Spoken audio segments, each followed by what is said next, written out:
Shields up, Iron Breakers. Rurikon here coming at you with another video, and today we're going to be reviewing The Legend of Zelda Breath of the Wild for the Nintendo Switch. This title was provided to me by Nintendo so that I could give it a look, tell you guys my opinions on it, and today I brought over the man, the legend, the Globku. Say hi. Fucking legend. Wow. It's always a pleasure. Legendary. How are you doing, Rurikon? Because I'm doing terrific after that introduction. Well, Jesus. You are very legendary, and you finished Zelda way before I did. And whenever we kind of finish a game around the same time, I like doing these reviews with two people because it gives you two different points of view, or sometimes a similar point of view, depending on our different experiences. We haven't talked all that much about it, just a couple of nudges here and there, because we want to have the discussion fresh. So, as per usual, with all of the reviews that I do, I like starting with visuals and animation. And that's, I guess, where we're going to get started on Zelda. So first thing I got to mention is the art style in this game is gorgeous. And as usual, it's kind of like the Nintendo thing that even though their games might not have the most pixel count per polygon or whatever, their art style, I feel, at least on their first party titles, is always super solid. Unfortunately, we didn't really get the 60 FPS that I really wanted, because we got a lot of that during the Wii U era. It's like, hey, Super Mario 3D World, 60 FPS. Mario Kart, 60 FPS. Friggin' almost everything first party had 60 FPS. Sometimes you didn't even get 30. Sometimes you didn't even get the 30 FPS out of that game. But on Breath of the Wild, you mean? Yep. Yeah. So sometimes the performance actually dipped. They did do a patch recently that has considerably improved performance, but I still got the 30 the dips every now and then. How'd you like the art style on Breath of the Wild? I think it's very original, very fresh. There's a cross between Wind Waker and I don't know, something else a bit more realistic, maybe Twilight Sword. But it's meeting at the middle, at the sweet spot, so to speak, and it really appealed to me a lot. And just the way everything looked and everything was animated, I think it really fit within the Legend of Zelda vibe. So yeah, it's just plus for me. That's just good. The one thing that I would kind of bring up, because I think the art style on the characters with the cell shading and all that stuff, I think that looks great. But I also felt that it kind of clashed a little bit when you looked around the rest of the world, because the rest of the world kind of feels like it's got a bit lower res textures, like on mountains and stuff, and on the ground and whatnot. You felt that clash as well, right? You know, like the characters look... No? Really? I don't even know what you're talking about. Well, I guess it's more when you're looking at something over in the distance. You know, something that's a little bit far away. Oh, yeah, sure. Like, the draw distance in that game is terrible, which for a game that is about climbing up a tower and looking at the distance, seeing interesting stuff and going there, like, the fact that it has a low draw distance, that is terrible. But it wasn't necessarily low res. It's just, yeah, sure, sometimes it happened, but it bothered me more that... It bothered me more that, like, enemies didn't show up in the distance as you were using your Sheikah slate to scout. Yeah. And yeah, that bothered me more than any low res texture you could have. So now I'm curious about something. Where did you spend the majority of time playing? In tablet mode or in docked mode? It's hard for me to say. I'd say 50-50. 50-50? Okay. Yeah. Because like I was wondering if, because you were playing mostly on tablet mode, maybe you wouldn't notice as much the low res texture as I did. If maybe it was because I was playing on the TV most of the time, or what the deal was with that.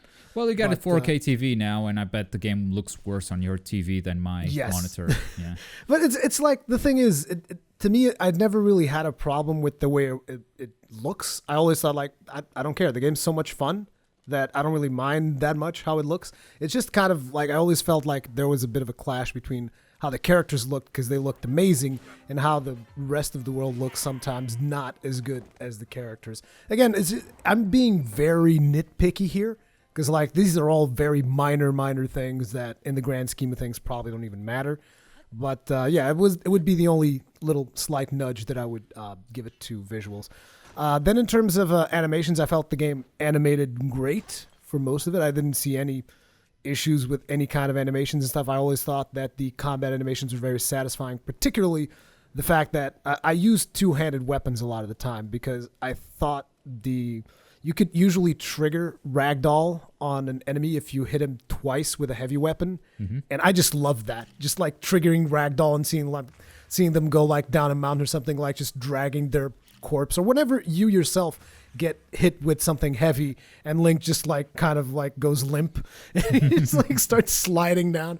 I always thought that stuff was hilarious and it brought something to the game. I don't think a lot of people expected Nintendo to just let's just make Ragdoll Link. Right. Like I don't think I've even seen Ragdoll in that many Nintendo first party titles, right? I don't remember the last time I've seen that now. Yeah, so I thought that was really cool. The ragdoll effects is like I lived for that, and even using bombs on enemies. Certain enemies would just like go limp from one hit of a bomb, so I'd just be like abusing that. Even if it didn't dealt any damage, I'd just be like dragging them all over the place with bombs. It's so much fun. Well, yeah, that's the visuals and animations. Unless you want to add something, or No. are we good there? We're good. Okay. So let's move on to sound and music. So the sound itself I felt was pretty on point. I didn't think it was super mega hyper amazing. I didn't think it was any bad at all. I think it just delivered on pretty much everything it needed to do from the sound effects, I guess. Sound effects, yes, and even the soundtrack, it's very undervalued. I guess it's. I think the soundtrack was. I think the soundtrack was really awesome, though. I think the soundtrack stood out quite a bit. I think the fact that it doesn't stand out is what makes it so strong, because it's very minimal, you know. It depends on what we're talking. It's like when I say stand out, I mean like so it's usually quiet, just a couple of piano accents here and there, right? Yeah. But then when something happens, the music like shifts. It's dynamic, right? So it shifts, and then it really becomes more. It becomes more active. It becomes more. You get a feeling of urgency. Say, for instance, whenever you're targeted by one of those guardian creatures, you hear the little piano start spinning up. And it's funny because it's still just a piano. It's just on a higher energy. But the way it mixes with the enemy sounds, that makes it seem like there's a more involved song playing in the background. But it's really just a piano mixed with the enemy noises. And that is just superbly done. Yeah, it's the how dynamic it is and how subtle it is and how suddenly it shifts into high energy depending on when maybe you're in a boss fight, maybe you're in a shrine. Even during the shrines, just like the slow tempo of the music, just kind of like allowing you to focus yourself. And it's just, I thought the soundtrack was really good because of how subtle, how dynamic, and how it could kick in, and because of the fact that it wasn't always in your face. When it was in your face, it made it all that more meaningful. Yeah. Definitely. Yeah. I don't know if you talk about voice acting during the sound. Oh yeah. We should definitely talk about voice acting because a lot of people apparently don't like Zelda's voice acting. I'm a little bit on the neutral side. It's like, I don't think it's amazing. I don't think it's that bad. Like some people are saying, it's the worst thing I've ever heard. And I'm just like, I don't really agree with that. Well, obviously the internet is full of hyperbole, but yeah, I didn't want to hear Zelda. Every time she talked, I was like, shut up. I don't want to hear you anymore. And most of the voices aren't anything special.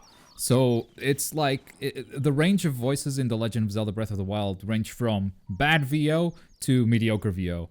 I don't think any of them really stand out as good. So that's probably one of my least favorite aspects of that game. I mean, I personally, I didn't think it was terrible. Like, you kind of feel like you're just like, oh, it's terrible, it's atrocious. It's like, dude, I just thought it was Zelda has unremarkable. Zelda has no emotion, you know? Like, the way she delivers her lines, it's like she could be reading anything. Like, it's just not believable as a character. I felt like because of her Zelda delivery. Zelda had latency, dude, because she always had to say Link like 3 or 4 times before she got her point across. She's like, Link, hello, Link, Zelda to Link. Link's voice is the best in that game. I'll say that. Because he doesn't say a single word. Yeah. But also he has very believable oomph and noises. Yeah, sure. He's the best. He does. I also like how whenever he screams or he makes like a sound from doing an attack or something, like he actually sounds very Japanese, like they use the original Japanese sounds pretty much. Yeah. And also when you talk to a lot of villagers and stuff, when they have those little sound cues going, huh? That's all Japanese stuff. Yeah, you go look at the credits and it's like 8 English voice actors and 50 Japanese people did the voices. Yeah, so I mean the voice localization is not the best. I personally didn't think it was that bad. I guess Globku disagrees, and most of the internet disagrees as well. So maybe I'm in the minority there. But ultimately, the experience itself, I don't think it's super tainted by the voice acting. It's only when you engage in the main story, I would say, because outside of that, you're not going to be hearing a lot of dialogue. So yeah, it kind of falls in the background unless you're in a moment where, okay, I'm really invested in the story and I want to see the rest of it. Then you're going to get a lot of VO, and that's, I guess, when it bothered me the most. So, since we're talking about story, I guess it's a good segue into moving on to talking about story for The Legend of Zelda Breath of the Wild. So, in terms of story, I felt like the story was kind of basic. I didn't feel like it was breaking any mold. I mean, I think we've all seen in most Zelda games, we know who the main antagonist is. So it's kind of the same thing happens here in a way. You have to do a couple of things before you get to... Actually, I don't even think you have to do them. I think you can just go straight up to the main antagonist from the get-go. Yes, you can. If you're good enough, it's probably going to be hard as hell, but you can totally do it if you're maybe like the best Zelda player ever or something. There's a speed run of 50 minutes, I think. Maybe it's been beaten already. Yeah. So you can just straight up go the second you go through the tutorial area, which is like the Great Plateau or whatever, they kind of unleash you onto the world, and you can go straight up to the final boss and kill him if you're good enough. I would not advise that because I think you're actually doing yourself a disservice because there's a lot of really cool stuff to experience. I almost feel like the way that I've experienced it was almost a bit of a disservice because I think I got around to the either 50 or 60 hour mark, and I was just like, I guess I'm going to beeline the main quest now, even though there's like God knows how many more hours of gameplay that you can squeeze out of this game. That's kind of what I did as well, because I just wanted to get that main story over with. And now I'm still playing The Legend of Zelda, and there isn't this pressure because we're working on YouTube and we want to put a review out. There isn't this pressure to, okay, let's play another 6 hours a day for this next week and just take our time with the side quests and stuff. No, I've done my coverage. I've seen enough of that game to be like, this is my opinion, and it's fine. So I really did reach a point where I was like, okay, let's just finish the story, see what it has to offer, and then I can play the game whenever I want, because that's how I want to play it. It's without any external pressure, so to speak. It does say a lot about the game itself that we want to, like, let's finish the story so that we can keep playing it, you know? Mm-hmm. That I think that's a really positive note, because, like, usually... people like me and Globku, when we finish single-player games, it's usually like, okay, we finished that game, we're done, move on to the next thing. And with Zelda, I guess we both have this thing where we're just like, okay, we're going to finish it, but there's so much more to do that we're going to keep coming back to it and doing more stuff, because there's just a lot to do in that world. And I guess we kind of got diverted there because we were still talking about the story. So what was your opinion on this story? It's like you said, it's nothing special. It's a story that Zelda fans have seen time and time again, and it adds a couple of new characters that don't get a lot of screen time, so it's hard to get attached to them, or at least most of them, I would say. But you still got all these villages, each one with their own problems that you need to solve, and I think that's what distinguishes this game the most from the other Zelda games. Not the fact that you have to solve problems for each village, but the problems themselves are slightly different than they've been in the past. But the overall arcing story is, sure, it's there. That's the best I can say of it. So just, we can't really talk that much more about the story because obviously there's going to be tons of spoilers. I am going to peel back the curtain just a little bit into one of the things so that we can talk about a specific mechanic, which is when you begin Breath of the Wild, Link has no memory of what happened for quite some time. And one of the mechanics in the game is actually Link recovering his memories, which requires you to do certain activities, go to certain places. And when you do this, you get like a cinematic where you get glimpses into Link's past life in this world of Breath of the Wild. How did you like that part of it? Because there are story bits there. There's like background information on Zelda, Link... Yeah. And all these other characters. Full-voiced cutscenes and stuff like that. Well, first of all, fuck that quest. All right, I didn't Wow. like the format of the quest at all. I actually liked it. Nah, not for me. So yeah, that's gonna be a personal preference kind of thing. It's personal preference. But that's where the main story shines the most. It's there, and I would say some optional text that you find like through diaries and stuff. That's the stuff that I found was more fascinating because it sort of explains everything about the beginning of that game, like why is Link awakening now? How did he go to sleep there? What is that place that kept him asleep for 100 years? What caused people to, what caused Link to go there in the first place? And explaining all that stuff and discovering all that stuff was perhaps the most satisfying aspect to that story.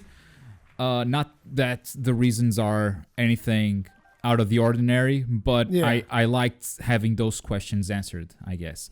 And the cutscene value, like they're cool, they're great, and it's the little bit of character development that exists in that game. Most of it is through these memories, or this whole memory quest, but the story not being that amazing, that means like this shines a little bit in the grand scheme of things, because the story is not. I feel like the story is not the focus of this game. And if it has any value, it's because of this quest line with these cutscenes. And the cool thing about these cutscenes is that, unlike, I think usually, I haven't played a whole lot of Zeldas, so in a way it's kind of unfair for me to make this comparison. I mean, the one Zelda that I finished was Twilight Princess. I've played a bit of Ocarina of Time. I've played a bit of Majora's Mask, Link Between Worlds. So I've actually played a lot of Zeldas. I just never finished most of them. I finished Twilight. I know that. I finished Twilight Princess, but I want to say that usually in Zeldas you have a lot of exposition when it comes to the story stuff. Like you will do a bit of gameplay, and then you have the exposition to that bit of story. And in this one, it's different. It's like if you want to do the story bits, you can go find these memories, do these activities, which personally I liked the way that mechanic worked. I mean, we could discuss, I guess, the specifics of the mechanic. I don't think it's too spoilery. No. Which is, it's like, so there's this mechanic where they give you a picture. And through that picture, you have to identify where in the world that picture was taken. And you have to take Link there to trigger the memory sequence. Yeah. Basically. This is the mechanic that Globku didn't like at all. I liked it. For some pictures, it's okay. Because it's like, you look at the picture and you try to identify what's in it, what's in the background. You identify landmarks and stuff. But some other pictures are absolute bullshit. Yeah, there's... Here's a forest. Okay. Yeah, that's the worst one, dude. I haven't found that one yet. That's great. Yeah, and that's the part of it that you can get stuck because it's unfair. Yeah. There are a couple of them that are really hard to figure out. There are other ones that are easier because they have like specific landmarks and whatnot of where you have to go to trigger the memory sequence. But I kind of like the aspect of like looking at a picture and then looking at the world and trying to figure out, okay, so here's the castle, here's that mountain, and both of these things are in the picture, which means the picture should be somewhere around here, and trying to figure that out. I thought that was fun. I also didn't like the fact that quest doesn't really reward you in any significant way. I think the only thing it does is unlock an extra scene for the ending if you beat it, but other than that, it's okay. Like, I guess I'll have to go do that then, because I haven't gotten all of the. Or go watch it on YouTube. Yeah, there's also that, but yeah, that's pretty much all we have to say about the story. Again, it's not the focus of the game. The focus of the game is the gameplay, and I don't mean to be too negative. Like, the story it's not a bad story. Yeah, it's serviceable. It's there. It's not bad. It didn't bother me. But it's, again, not the focus. The focus is what we're going to talk about next. Oh, yeah. Gameplay. So, from the few Zeldas that I have played, I would have to go straight ahead and say, and by the way, I'm not the only one saying this, because I've actually talked with Hengist, and Hengist is like mega hyper Zelda fanboy. He swears by Ocarina of Time till the end of days, and he has played and finished Breath of the Wild, and he straight up told me that, in his opinion, this is the best Zelda ever as well. So we have someone who has actively played, I think, all of the Zelda games. I think he hasn't finished Majora's Mask or something. And he also thinks that this is the best Zelda ever. I think this is the best Zelda ever. How about you? This is one of the best games that I've ever played. So it's not only the best Zelda, it is straight up one of the best games you've ever played. It is. Yes. It is also. I will go there as well. I will say this is definitely top 10, maybe even top 5 material of all times for me. Yeah. Personally. Yeah. It is that good. And I guess one of the reasons why is because the open world in this game is very different from other open worlds that we've had. So like we've had a lot of open world games this year. So I guess one of them that is easy to kind of bring up into the discussion is Horizon Zero Dawn, because a lot of people have been making that comparison. That was the April Fool's joke where they switched the Reddits of Horizon Zero Dawn with Zelda to troll people. I never got to saw that. Someone told me that yesterday, and I was like, really? That must have been so much fun. But Horizon Zero Dawn is quite formulaic, where it's like you go to an NPC tells you, go here, do this. In Zelda, it's more about you figuring out what you're doing and kind of like making your own fun along the way. So say, for instance, you might have an objective of going to a certain point in the map because you have a quest there. The simple journey of going from where you are now to going to that place and how you interact with the world along the way, what kind of things you will find, and all of that is its own little contained adventure.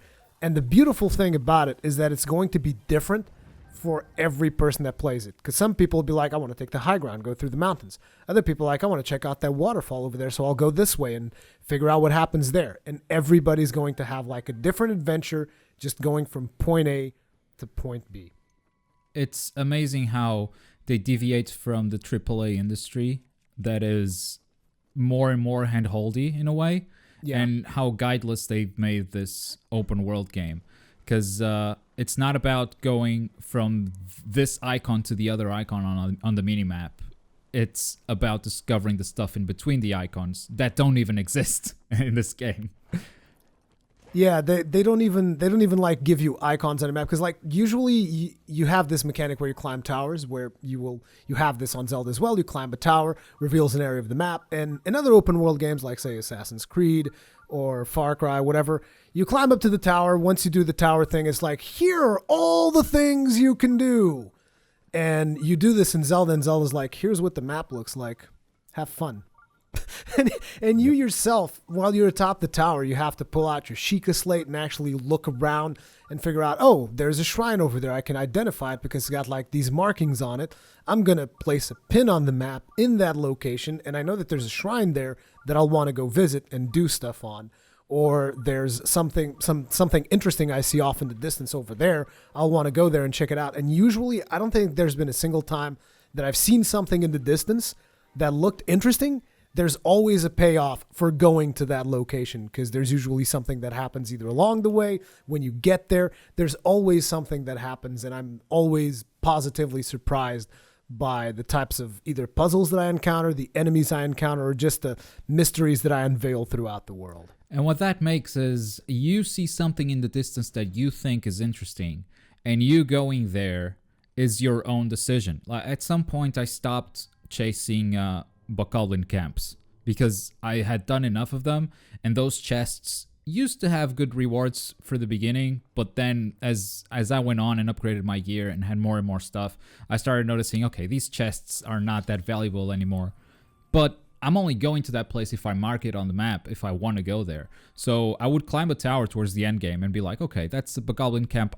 It's safe to ignore that. Like there isn't an icon telling me, hey, you can do this thing, you know? Which in the back of my mind triggers my OCD and says I must complete everything. Yeah. And in Zelda, it's like I complete the stuff that I want. Like this game put me in such a different mindset, because I was playing Horizon Zero Dawn, and I stopped playing a Horizon to play Zelda. And before I finished Zelda, I went back to a Horizon.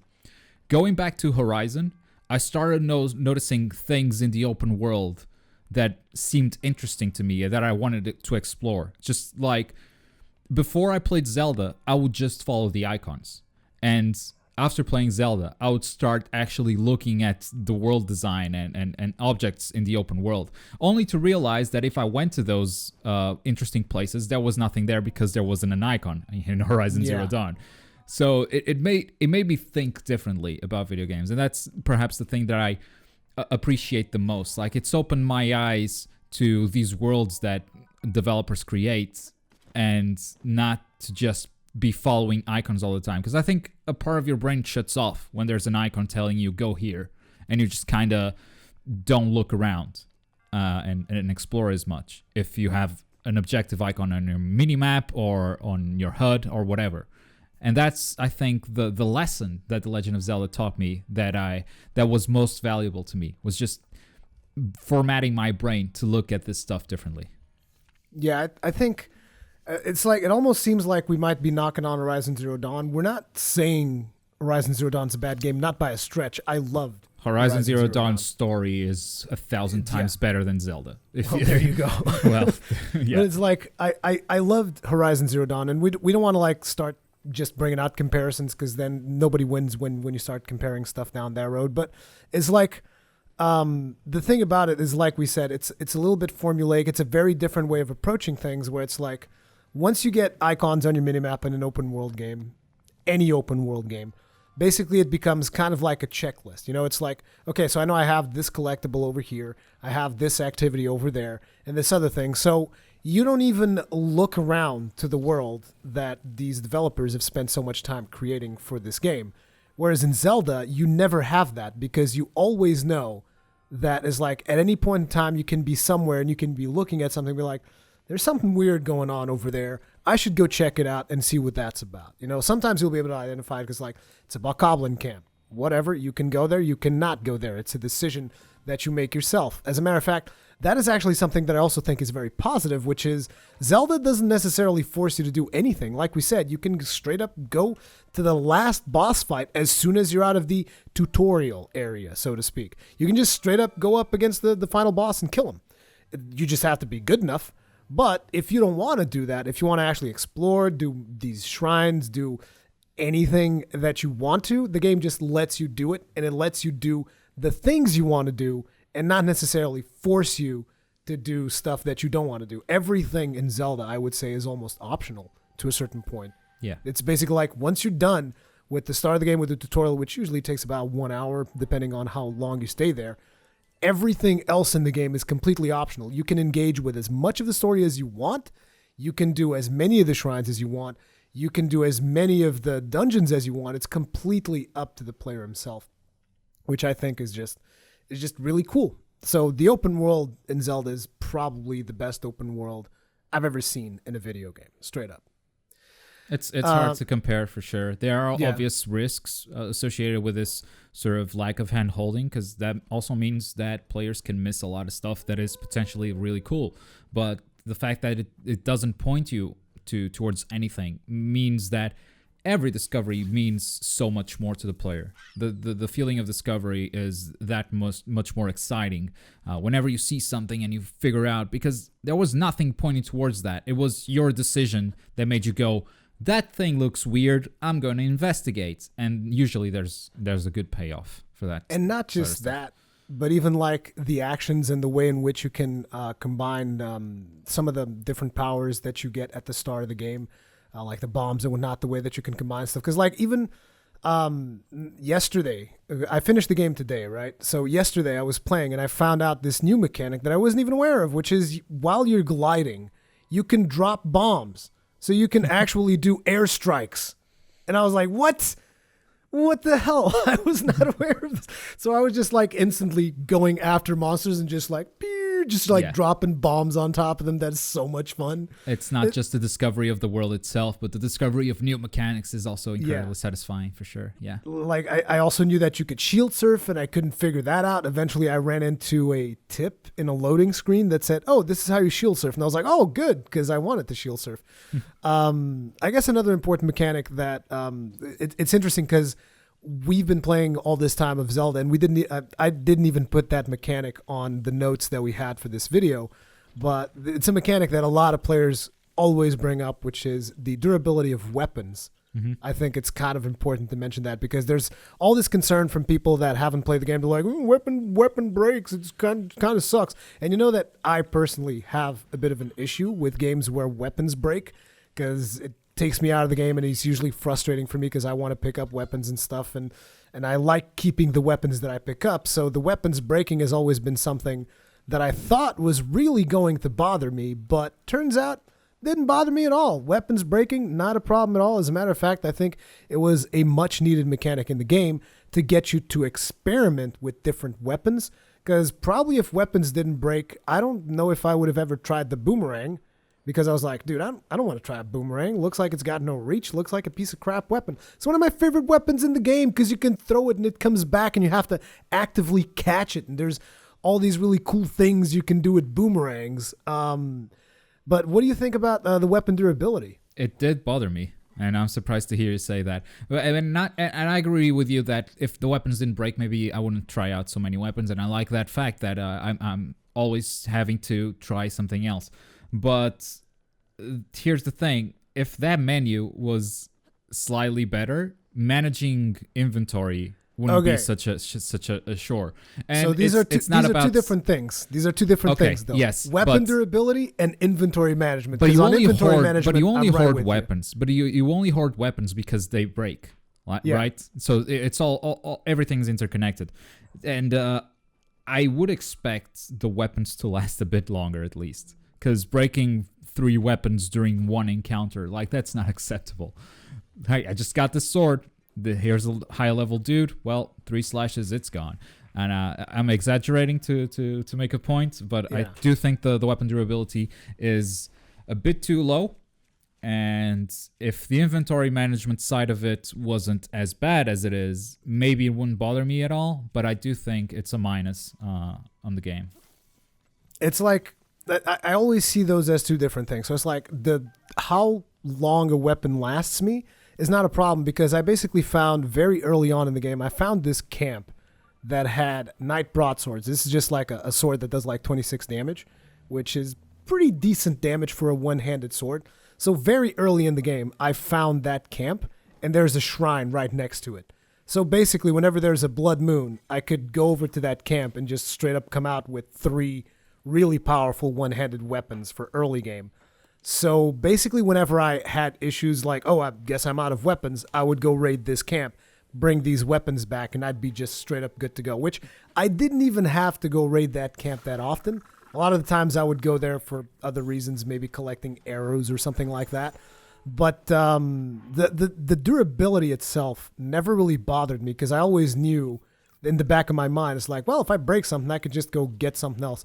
Although I do have to say I did hoard a lot of weapons, and some of my most powerful weapons never even got used. I had like these swords that you can get, which was like it was this like twice upgraded version of a sword you can get. It looks like a goddamn lightsaber, and I just had 2 of them, and I put them in this location where I could store weapons. I'm not gonna go into specifics there, but I know what you're talking about. I put them in there, and I never went back to get them, and I never used them. They're just there, but I know they're there if I ever need them. I'm glad you touched on that, because like the weapon durability by itself is not a problem, but if you look at the implications of that system, that means the game actively discourages you from using your best weapons, because you're always afraid of breaking them. So it's potentially hindering some of the fun you could be having with this game.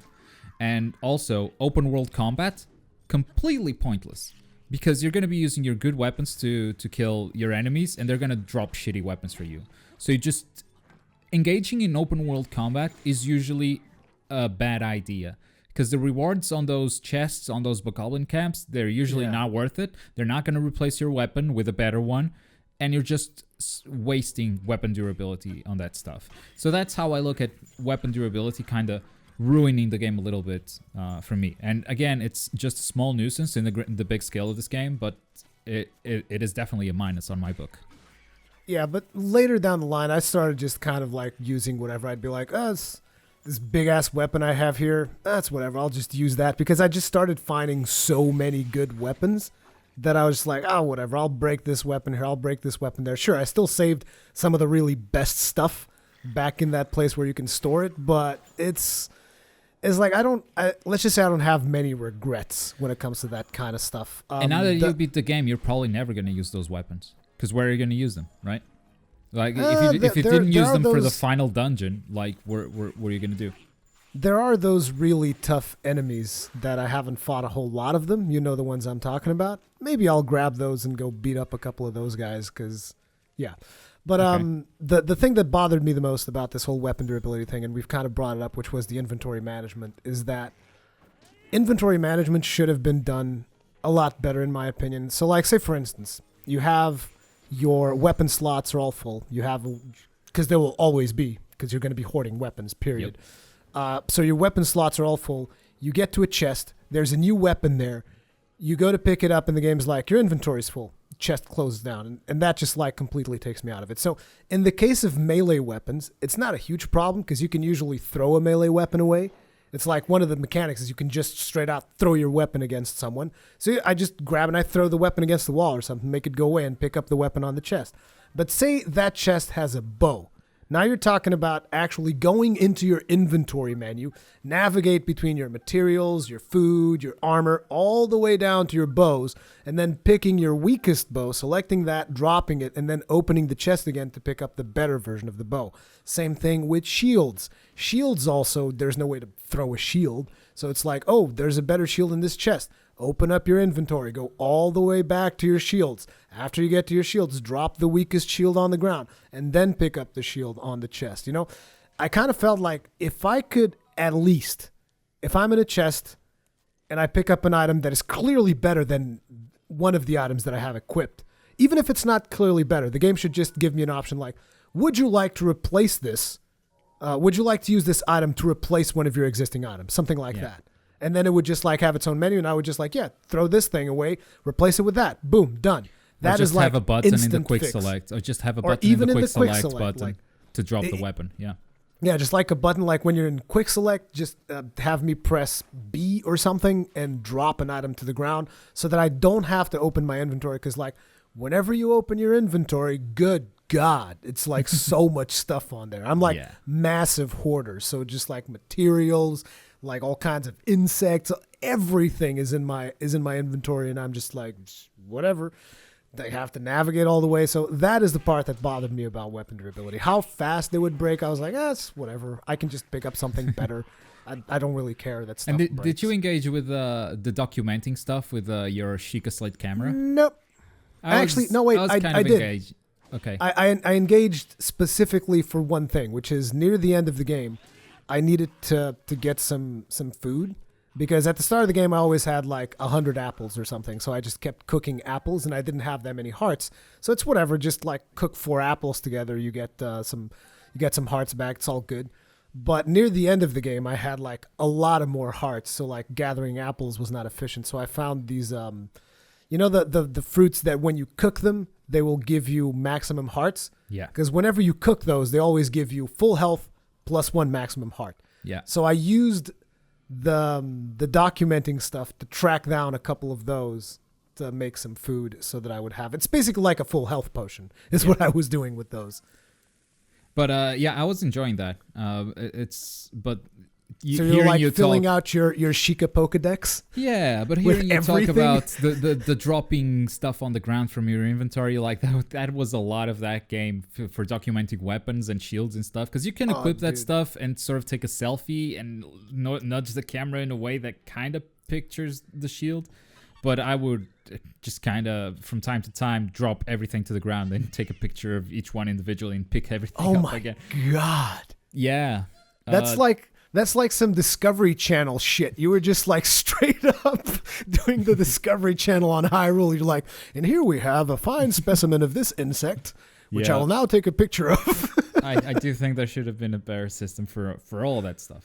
Yeah, I think it's like if you've picked it up once, it should just automatically be registered. Because like, why would you want to take pictures of it? Like you're always thinking, man, this is not the best angle for this thing. At least I thought that way. Oh, no, screw that. This is not the best. You were just like, nope, whatever it comes, it's whatever. Add it to the Hyrule Compendium, I'm good. That's my parameter. There's like a picture in the middle of the grass. There's like a small section of a shroom, and you're like, yep, that works. Yeah. Most of my pictures are like that, actually. It's just grass. Yep. Oh, that's funny.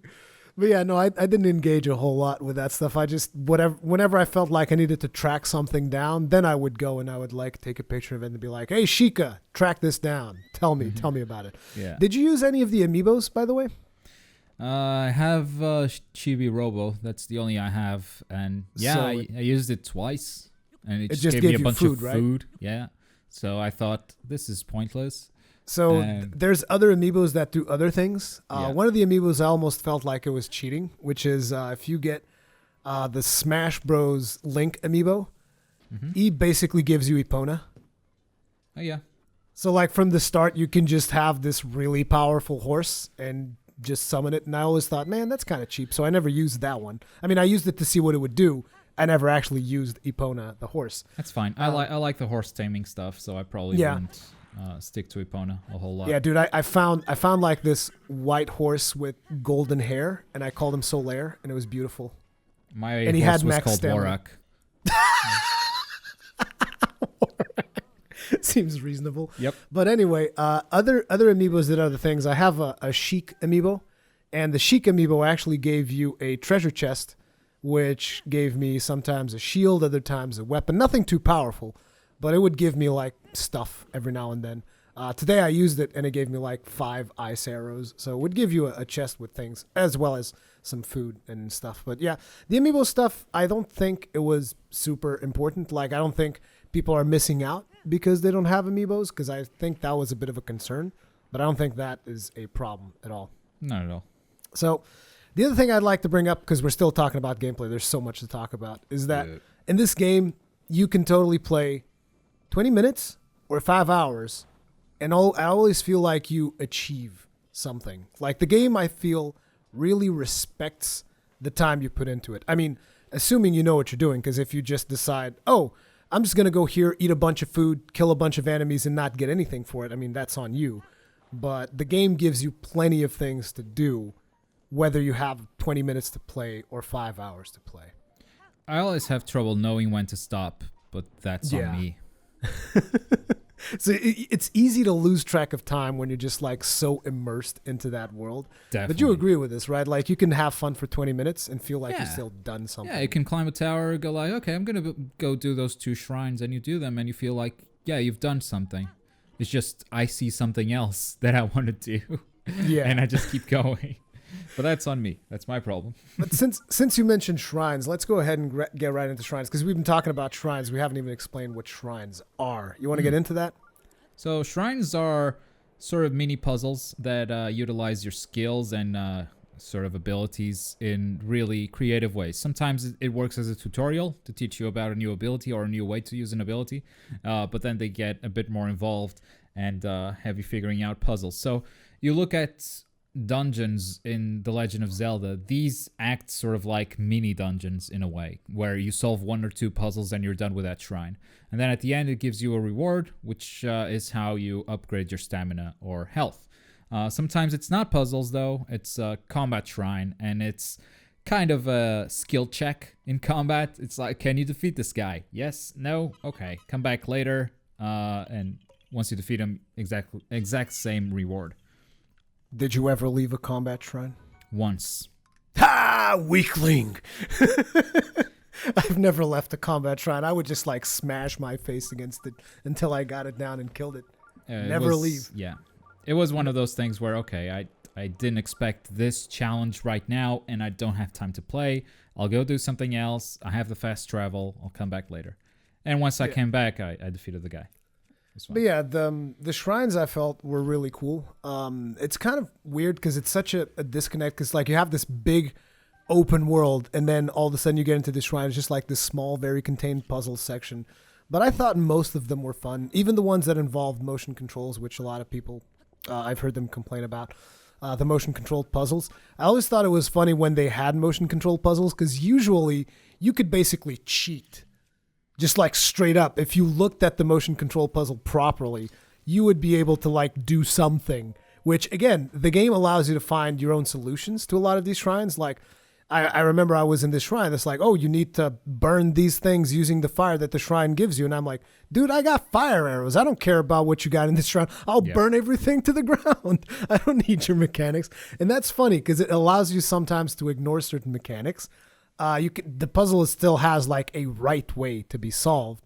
Like there was also with the motion controls, there was this puzzle that was basically like a maze where you had like a ball inside of a maze, and you would have to rotate your Joy-Con to guide the ball through the maze, and then make sure the ball would go into this other location to trigger a puzzle thing. What I did, I flipped the maze upside down, and then I used it as a racket, kind of, to just like smack the ball to make it go where I wanted to.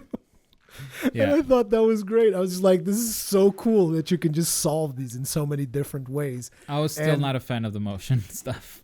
Every time I would get into a puzzle, a shrine, and I would see, okay, this is a motion thing. I was glad when I beat it because I never had to do it again. I didn't really have a problem with it. I thought it was fun just fiddling around. There's even one that's basically like mini golf inside a shrine. Yeah, I did that. You did that one? You can't cheat on that one. You can't cheat on that one. That one you can't cheat, but it was still fun. So I did a hole-in-one in that one where I saw the ball going towards the hole, and I was like, okay, I hit B to get out, and the ball reset. And and then it took me 10 minutes to get that shot right again. No, I would never, because I'm pretty sure if I hit B, this thing's going to reset again, so I'm not doing that. Always wait until the thing triggers and does whatever. Never change it halfway. I was like, oh, I got it in one go. Perfect. Moving on. No. But the cool thing about these shrines is also that whenever there's a puzzle on these shrines, you always have all of the tools to solve it contained either within the shrine or within the initial set of powers that they give you whenever you leave the Great Plateau, which is like the tutorial area. They give you basically all of the powers, and then you have the solution to every single shrine in the game, so long as you know what you're doing. And there's some shrines that are really creative. There was actually one shrine that I had to leave because the solution was in another shrine, which I thought that was really cool. So you had to travel between these two shrines to figure out the solution to both of them, and that was fun. But I enjoyed shrines quite a lot. They're some of my favorite things to do in that game. And like combat, these puzzles, the game also encourages you to solve them in your own way. Like there's a right way to solve it, like Rukon said. But coming up with your own solutions, I would say, is encouraged because of the way every mechanic works. It's like almost like a physics game where they put the mechanics in and then you make the physics work. Any way you want. There's a way to beat this, and if you can't figure it out, there's probably some other way to sort of feel like you're cheating, but it works. And it's meant to be that way. And to your point about, what was it? I forgot. You forgot? Yeah. To my point about maybe the motion stuff? Is that you wanted to say something about that? No, that's not it. I forgot. Moving on. Oh, okay. It's all good. But while we're on the topic of shrines, I think the natural progression is to talk a little bit about dungeons. So beyond the shrines, there are these more elaborate puzzle sections in the game, which I guess are called dungeons. They're technically speaking, they're not dungeons, but reveal much more than that. Is kind of I almost think we're threading into spoiler territory, so I would rather not do that. But let's just say there are these.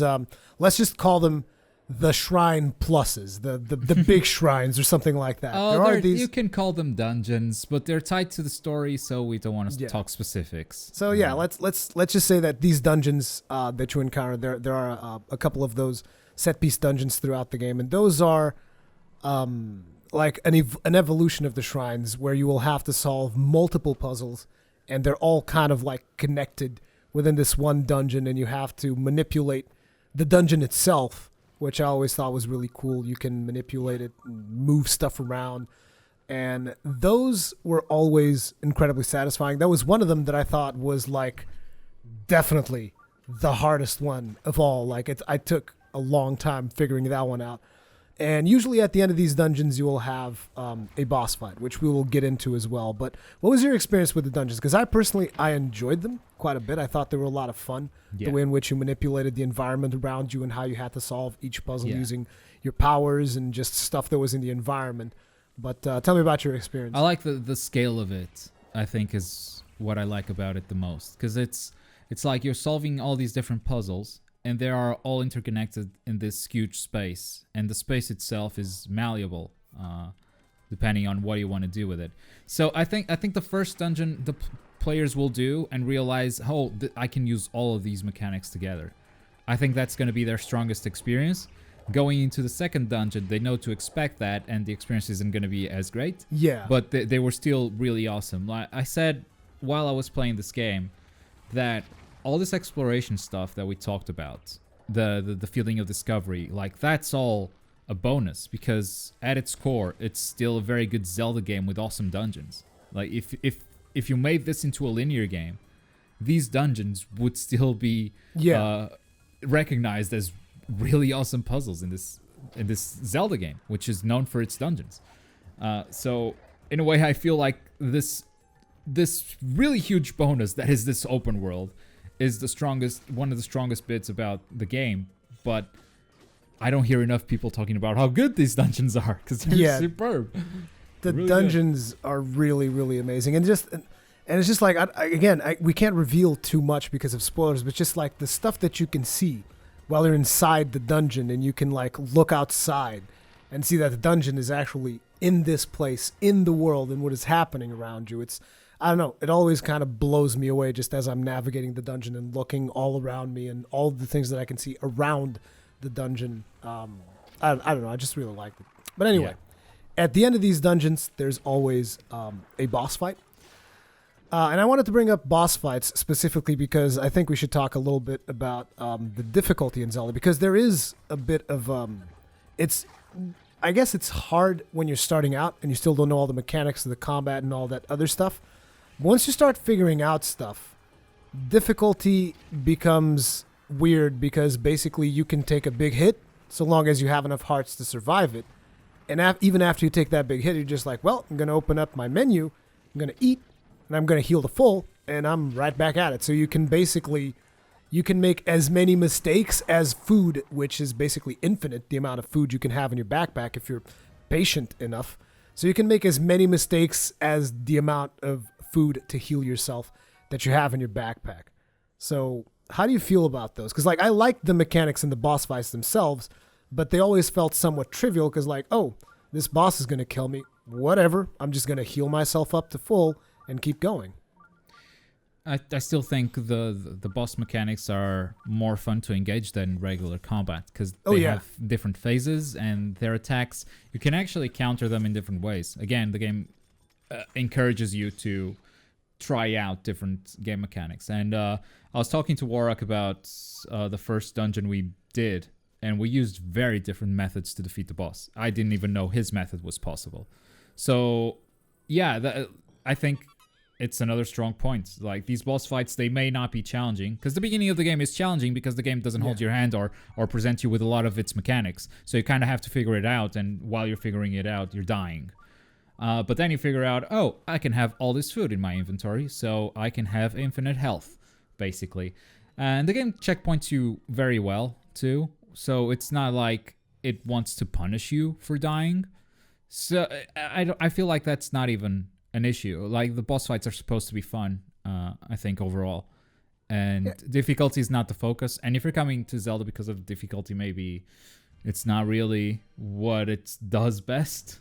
But that's the thing. You can choose. That's what the game gives you. It gives you the option to choose. You can, like you said, there's this early encounter before one of the dungeons where you have to do this thing, and you have to go get shock arrows, specifically for one of these dungeons. You need shock arrows. And they take you to a place where they expect most players to sneak around this big dude that is just guarding these shock arrows. And you can sneak around him. It's not particularly hard. Globku, that is what you did. You sneaked around the dude that was guarding the shock arrows, right? Yeah. Whereas I looked at him and I was like, that's a big motherfucker. He's got a lot of health. I want to kill him. So I spent 30 minutes or something smashing my face against this enemy until I killed him. But that's the thing. So the game allows you to challenge yourself as much as you're willing to. So it's like, you want to do it more challenging? Sure. Go up against the tougher enemies. Or don't invest as much points into your hearts. Instead, go for your stamina, something like that.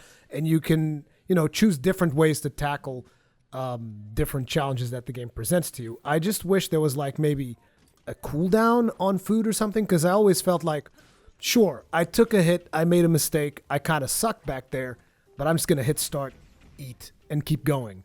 Which is why I one-shotted the final boss. I did it in one try. Yeah, I died on some of... I died on some other locations in the game because there's like specific mechanics that will get you killed regardless of how many hearts you have. Yeah. But like on boss fights, I would usually do just fine because, you can kind of eat your way through mechanics, if that makes sense. I just wish there was a bit of a cooldown at least on it so that there was a bit more challenge. But again, I don't think it's particularly important, and I don't think it diminished my experience because like every time that a boss got a really strong hit on me, I would still feel like I was being punished for being bad because I was like, oh man, look at me chomping my way through victory. That's kind of bad.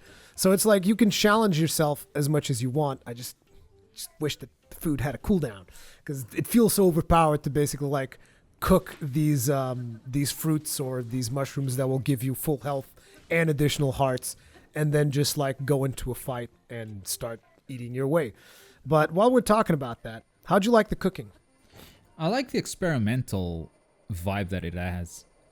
Try this ingredient with this ingredient and maybe something good will come out of it. And it's not hard to learn because you read the ingredient descriptions and you kind of have an idea of what the final product's going to be.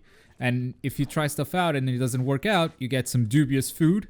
The dubious food is so good the first time I cooked that, and it's just like this censored thing. Which, it still gives you 1 heart, but you messed up. Like, that's not a good recipe.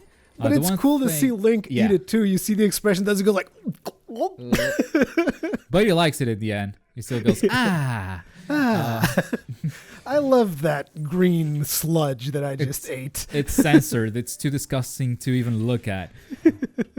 I do wish that once you've discovered the recipe, there was a list that you could go, okay, make 3 of these. Because let's say you mix an apple with a banana, for instance. And you have 10 apples, you have 10 bananas. You mix an apple with a banana, you go like, okay, this recipe worked out. I want to make 9 more of these. You have to go into the menu, pick 1 apple, 1 banana, come out of the menu, cook, and do it again 8 more times. Like, I wish there was a list of recipes you discovered and go like, okay, make 3 of these. Done. And it wasn't so painful. Because I feel like I would still like to see the animation, though, every time. I wouldn't mind seeing the animation 10 times. It's a good jingle. The cooking jingle, really good. So good. But yeah, I felt like from time to time in the game, I would have to stop whatever I was doing to cook food. Yeah. Because I had a lot of ingredients that I picked up through my adventures, but I wasn't cooking because I was, doing the adventures and not stopping to cook. So from time to time, there was this nuisance in the back of my head saying, okay, now I gotta get rid of these ingredients. And spend like 30 minutes going through ingredients and cooking and stuff. But and it the takes experimentation, the very first time you cook something and as you're experimenting with different recipes, the feeling of discovery, which pretty much like everything else in the game, I feel like there's just this constant feeling of encouraged exploration and discovery, and just I was getting a sense of wonder all throughout. I think I played like 60 to 70 hours or something like that. And every single hour I was playing, I always felt like I'm discovering new things. Just like straight up discovering, either new shrines, new towers, new locations, new mechanics.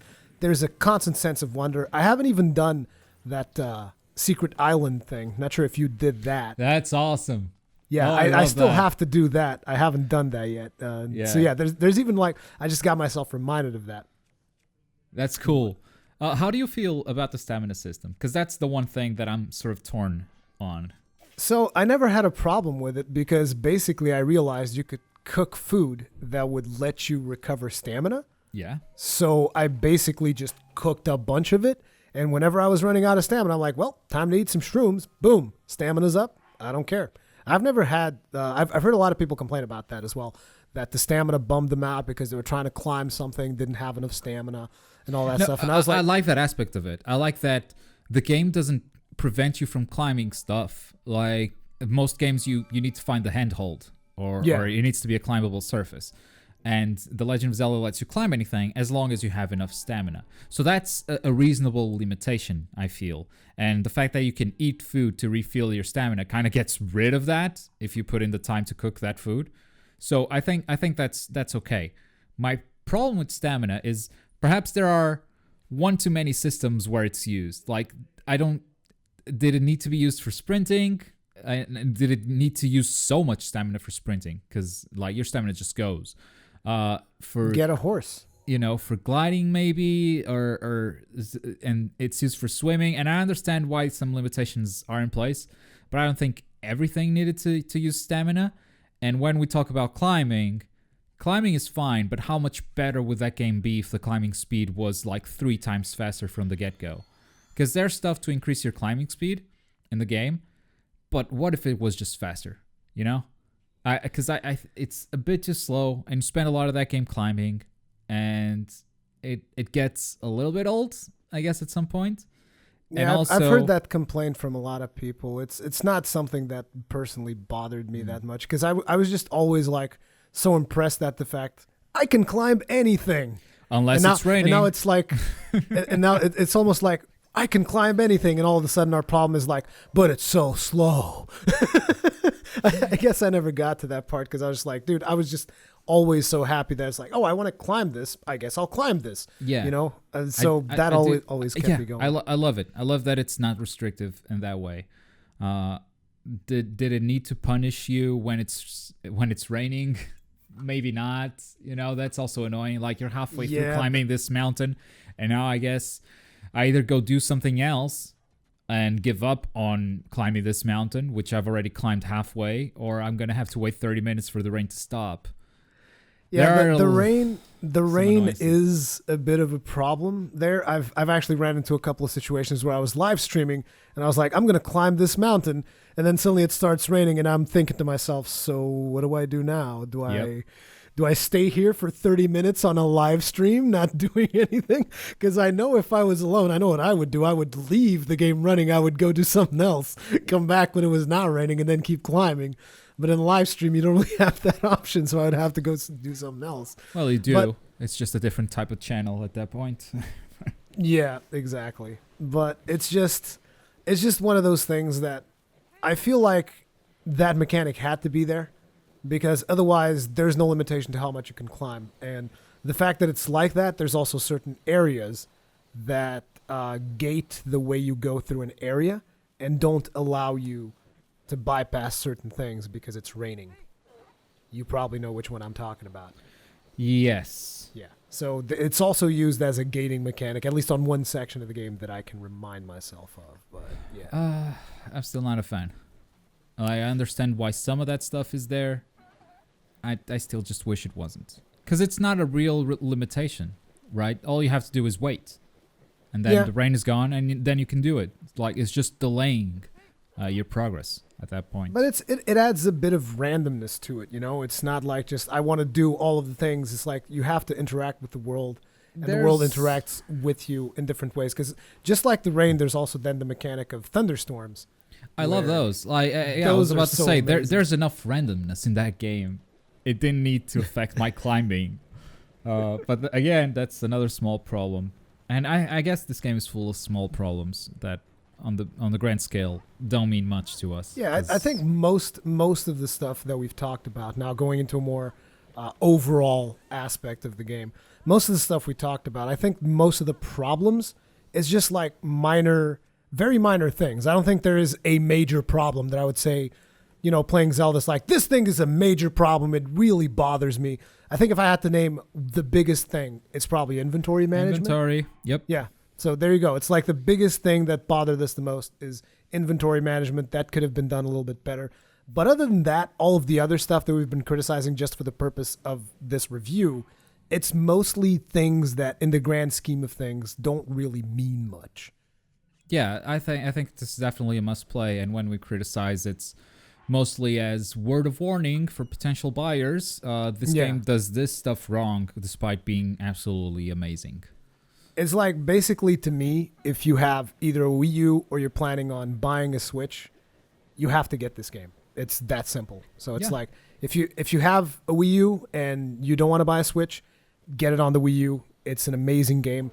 As a matter of fact, just for terms of comparison, because I played both versions, Wii U, slightly less resolution, worse frame rate. Other than that, exact same game. It's like not much else to it. The Switch version, I've definitely had a lot of fun with it. The fact that you can carry it around with you and all that stuff. Now we're almost getting into Switch territory, but it's like, overall, I would highly recommend this game. So far, definitely best game I've played this year. This has been an amazing year so far, and this one to me is the best one so far. How about you? I don't know. I only make those comparisons at the end of the year. Yeah. I don't even think about that stuff until then. But it's like we do have scores at Magical Noob, and that game and Horizon have been the only ones to score to get our highest score so far this year. Yeah. Highest score on Magical Noob, straight up. Yep. Okay, so you guys can check out. You have a review up there then as well, right? Yeah, it's on our quick reviews show. We talked about it for 2 episodes. One, I was still playing it, and then I had the final review come out. So I'll put a link to Magical Noob channel on this video as well on the description. You guys can check out Globku's stuff over there. And I think that's going to be it. I think basically glowing recommendation from the both of us. Am I right? For Definitely, yes. Breath of the Wild, friggin' amazing game. So yeah, Globku, thank you very much for coming over here and talking about Zelda with me. Yeah, it's always a pleasure. And we'll see you guys in the next one. Bye.